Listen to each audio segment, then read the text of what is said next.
You're listening to Beloit Podcast. It's the end of June, and we're going to do an interview today. We have Jim from Off-Kilter Brewery, a local brewery located in South Beloit. Before we do that, we're going to talk about a couple things. The Beloit Podcast and Vivi Media. We're on Stitcher, also Google Play. That's how you can find us with a mobile app. We're on YouTube and vivimedia.org. It's where you can find us on the web. And Facebook and Twitter. To find all these other links. And we're on Instagram also. vivimedia.org has all the links. Speaking of, if you live in the South Central Wisconsin area, maybe you enjoy podcasting, maybe you'd like to be a podcaster and would like to host your own podcast, you can join us at Vivi Media and Vivi Radio, focused on promoting local businesses, nonprofits, groups, and individuals in the Beloit, South Central Wisconsin area. We provide podcasting and online opportunities at extremely affordable rates. You can host your own podcast, live audio broadcast, or create a unique audio advertisement, all with Vivi Media. And the best part is it's all local. As always, we're looking for guests for the Beloit Podcast. That's pretty much anyone in the Beloit area with a story to share, maybe news, maybe an event. Schedule an interview or just send me your story or information. I'll share that info on the next episode, or we can do an interview. You can email thebeloitpod@gmail.com. That's thebeloitpod@gmail.com. What was it?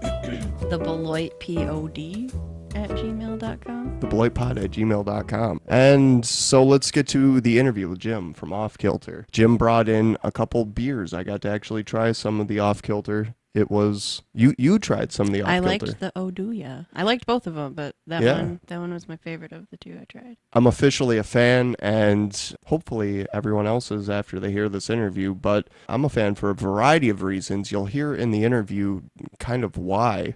But here we have a local guy who's really, you could say, passionate about what he does, producing a local product for us right here in the Beloit area. You can find Off-Kilter at Woodman's, Everett's, Cornelia, and Clara Bow, and the West Grand Avenue Pub. And he also said the Oktoberfest brew, coming up in about 8 weeks. Countdown, a lot of Oktoberfest just fans. turned summer, but fall's going to be here. It's coming up, and I think he said he's doing a lot more than he did last year, but we'll get to that in the interview, so let's get to the interview. How long have you lived in the South Beloit, the state line area? What's your background and history in the area? I grew up just outside of Beloit, about 10 minutes outside of Beloit, in a small town. Around the mid-'80s, I moved to Beloit, and I actually started in the profession of IT. And I've been in IT since '85, and probably around 2004, I started picking up brewing as a hobby, and it's kind of grown from there to the point where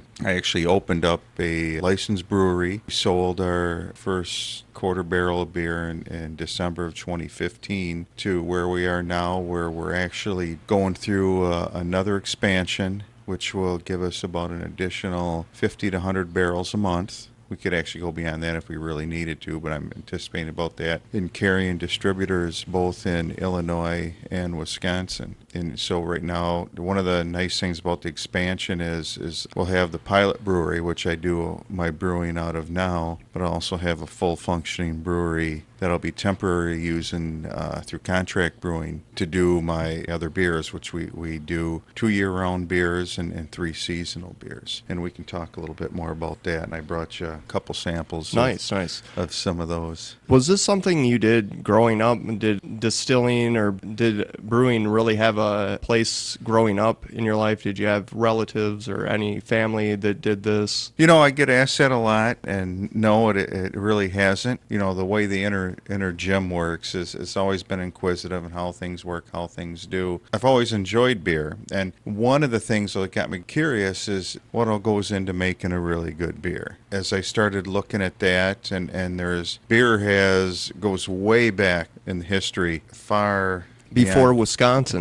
Before Wisconsin. Which is crazy, yeah. But between that and I've always kind of followed my family heritage, and I really incorporate kind of the two interests together, because a lot of our brewing has taken the practices and the philosophies of the way beer was brewed anywhere from prior to Prohibition all the way back to the 1600s, which is still very late into the game. They've been brewing beer. The Romans had beer. There was beer prior to that in a lot of different ways. So we use a lot of those practices and use maybe some craft brewing type of slants to what we're doing here. That has to do with the name, right? That's kind of how the Yes. name came about. Explain the name just a little bit. You kind of did. Yeah.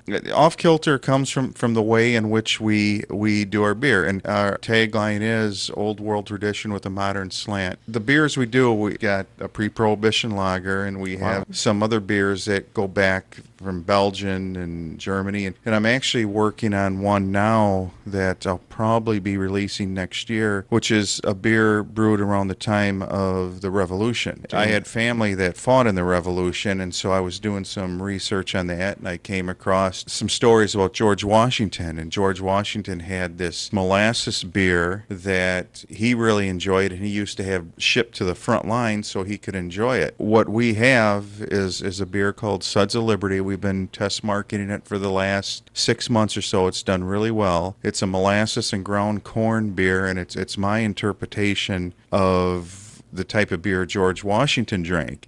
Now, it's a lot higher in alcohol. It runs about 8.6%, but it's really a really neat beer. It's got a lot of toasted, caramely, and almost a lot of people feel a bourbon age to it. And between the ground corn and the molasses that is used in there, along with some other grains, it really special. But that's kind of what we do, and that's where we say old world tradition and modern slant. Yeah. We're actually taking these and we're adding. Craft brewing was really a revolution. Back in the 70s and late 80s, you had very few beers, and they were all your standard German lagers. When Carter signed the act to allow people to start brewing, that was the start of the age of the craft brewing revolution. It really was a revolution. People, and to this day, are still doing all kinds of goofy stuff. Yeah, it seems more and more. Yeah, I know you can go down to the store and see all kinds of varieties. Yeah, it's a very rapidly growing industry. Each year, right now, the craft beer market grows by about 25%, not quite 25%, but over 20%. It's a very fast growing market. I think what you're starting to see now is certain areas getting saturated, and it kind of fits into where Off-Kilter's going. We brew two really specific type of beers. We brew gateway beers. So these, and that's going to be, let's take out some samples. One-Eyed Jack here would be one, and you're more than welcome to sample that. And then also this one here, Schweidman, which is a pre-Prohibition lager, and those happen to be the two we brew year-round. That was the first thing I saw on the website. Give out the web location real quick. www.offkilterbrewing.com. There you can find many of the locations where you can purchase it, or bars and restaurants that carry it. Talks about the beers that we are selling right now and gives you a little bit of history. There is a story behind all our beers, and they're very special to me. And when I go out to tasting, it's always fun because you get to share some of those stories. Get back to these. The gateway beers are really beers that they're slightly easier drinking beers. They're beers that the people who have been caught into the commercial side of things, the mass-produced commercial beers, which there is a place for them, they do a great job because they make these very light beers that there's very little room for any mistakes, and they keep the flavor. And a lot of the craft beers that are out there are just too much for these folks. So it's really kind of the gateway between these. They're easier drinking. They're a little bit brighter beers. One's an ale, one's a lager. And then we have our higher end beers, which is like the Bella Brown, which is our winter seasonal. Our Oktoberfest, which is fantastic. If there's any Oktoberfest drinkers out there, I challenge you to go out, find it this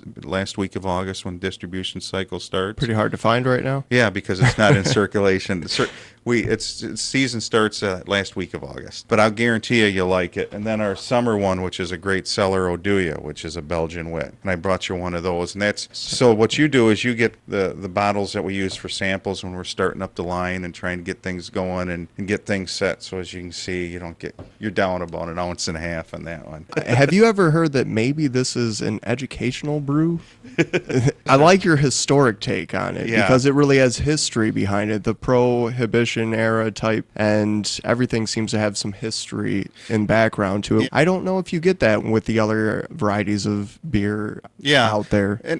And I think it goes to the way we work is we're inspiration based, I guess, for lack of a better way to say it, if that makes sense. The Suds of Liberty was another one that, inspiration based. I'm actually working on, what I'd really like to do is, but it's not well documented, is do two things I have in my head right now. Some people know and others don't that when the Mayflower came over, and again, this gets back to family history, I actually have descendants that came over on the Mayflower. One side of the family goes way back there, and that was on the Richard Warren side. But the Mayflower was actually supposed to go further down into Virginia, not to Massachusetts, but they ran out of beer. Or were running out of beer, and they were afraid that the crew that was taking the Mayflower back was not going to have enough for the ship, the travel back. Mm-hmm. And the problem is you can't keep water on a boat for that long because it's going to go rank and stagnant. So beer was the way to keep it drinkable. Yeah, on hand. And they were getting low, so they stopped in Massachusetts so they could make more beer. I'd like to come up with some type of interpretation of that. Facts around what they did and how it worked is really sketchy, so let's get some more work to do. And the other thing, for the longest time, I said I wouldn't do is an IPA. There's so many IPAs out there. It's such a saturated market that, one, you want to be able to differentiate yourself. And our beers, we accentuate the malt, so when you taste them, you'll notice a lot of the malt flavor. It doesn't get buried under so much hops that you're just getting the blast of just pure hop aroma and bitterness. But having said that, there is some additional tradition behind the original IPAs that get lost into some of the aging with the oak and the use of some of the English hops and really the way the beer was initially brewed. And today they throw in a lot of caramel malts and everything. What I do is I'll start back with almost as traditional as I can get a good baseline for that flavor, and then I'll have some inspiration that goes along with it to give it that little bit of a twist. But I am actually toying with the idea of going back to the most pure traditional sense of the IPA that's out there today. That goes back to the late 1600s and early 1700s. I don't think a lot of people are taking that approach to actual brewings. You got my interest, and I like a beer or two, and when there's history behind it, that's a little more interesting. I had a question I was going to ask you. On your website, it says, great for conversations, family get-togethers, those types of things. Almost sounds like it's good for podcasters, people listening to podcasts. Yeah, it's really fun. To me, beer is part of the experience, and you sit around the campfire and you're telling stories or around meals or desserts or family gatherings. It's not just sitting at a bar or a restaurant and drinking, but it should be part of the experience that you're sharing that you hold most dear to you. Conversation with your good friends or with your family, those type of things. And some of the things I really that come to mind for me is at my house I actually have an outdoor bar, and I actually have 3 different beers on tap. And my brother-in-law will come over, and we've got an outdoor fireplace out there, and we'll sit out there and we'll walk over, pull a beer, and sit there and talk. And we'll, you're talking about sports and just everything. We're really sports nuts, so. So that tends to be what a lot of the conversation is, or just joking around, telling jokes, maybe having a small cigar. It's all part of the experience, Then sometimes the grandkids are over, they'll wander out and they'll want to make s'mores over the fire pit. I love my grandchildren. I love all my family. That is just part of the richness of that experience. And that's really what I'm saying about that. Another quote that I liked from your website is brewing beer as a culture, not as a business. I like that because not only do you have the historical take and some background behind each variety, but you're more culture-based, and the business approach kind of is secondary. It almost seems secondary. Well, at the end of the day, you have to make money to stay in business. But it gets back to us talking about there's a story for everything, and there's an inspiration, and how the beers get named, how we came up with different things isn't just me or someone else. It's friends partaking in it. I throw ideas out, and they have great ideas. The actual name for Off-Kilter, I wish I could take credit for myself. I was talking to a group of friends. We were out one night and talking about what I was doing and the type of style and all this. And, it's one of those things where you come up with some really goofy names to be funny, but then you try to focus on some serious names. And one of my friends, Jack, looks at me and says, "What do you think of Off-Kilter?" And I'm like, that's kind of cool. I think that works. That really does work, and that hits the target for what we're looking for. And I immediately from that sprung thoughts and ideas, and I'm very blessed to have people I can work with, branding and graphics folks that can take my ideas and actually put them into working, the labels and the logo on that. I give general, here's what I'm thinking, like the Off-Kilter. I'm thinking having the logo where it's slightly off, maybe some of the letters or the beer or something. And that's what we came up with, or the images you see on the labels. It all comes from, here's the images I have. I have no idea how to tie them together. Yeah, crafting the actual beer itself is one thing, but then the graphic design work and everything else, and they look good. Yeah, and that was the idea. They really did a good job. I said, because I don't have an artistic bone in my body. And Me either. So there's no way that I could do something like that. But I said, I want something that looks professional but doesn't have the high polish and gloss of what you see in so many of the labels today. I want something that's more, for lack of a better word, a patina on it, or you look at old images, how they're the vintage look almost. Yeah, the vintage look and a matte look and those types, and things that are more traditional, that it really says this is a craft beer, but it doesn't look like I did it. Yeah. You know what I mean?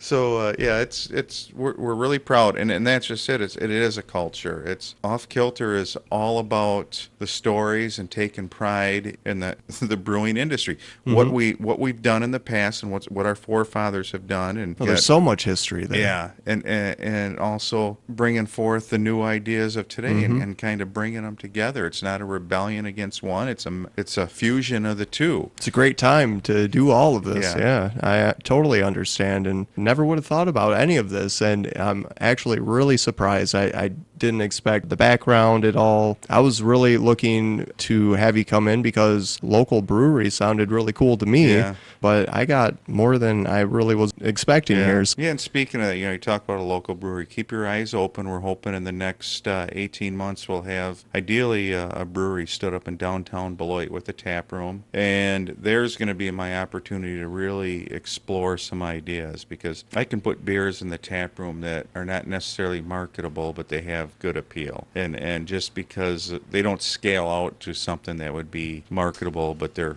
good beers and they're fun beers, and we're going to be looking to hire people that share our same enthusiasm and passion. And again, it's not a business. It's an entire culture, and we're looking for folks that are going to be part of that Off-Kilter culture. Beloit's a place, especially downtown Beloit. It's a great area. With the college and the business district that's down there, it's a good place. Before we wrap up, is there anything you want to promote? Do you guys, I see on your website sometimes you post events. Do you have any upcoming events? Anything else going on? At this point, no. We have our events completed for the year. The next event we have coming up will be a tasting at Everett's this fall, but I don't have a date for it. As soon as we get the date, we will put it out on the website. We try to keep the website, and we also do have a Facebook page. And you can contact us through the website if you have any questions. We respond very promptly, be more than willing to help you with any questions you have. How I originally came across you, I saw that your product was being sold at Woodman's, and it was through Facebook. Keep up with Off-Kilter Brewing on social media, on Facebook, and your website, offkilterbrewing.com. Jim, thanks for joining me today. Thank you. My